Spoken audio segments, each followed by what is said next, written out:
বন্ধুরা বুঝতে পারছি না এই গানটার মধ্যে এমন কী আছে এত ভাইরাল হচ্ছে গানটা। এই মেয়েটা একটা স্কুলে আর কি ডান্স করেছে, সেই জন্য গানটাতে দেখি সেই ভাইরাল।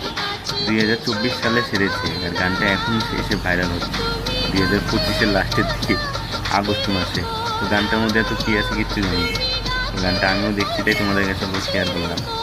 এই অল্প গানটা দেখো, আমিও দেখি, তোমরাও দেখো, সবাই অল্প।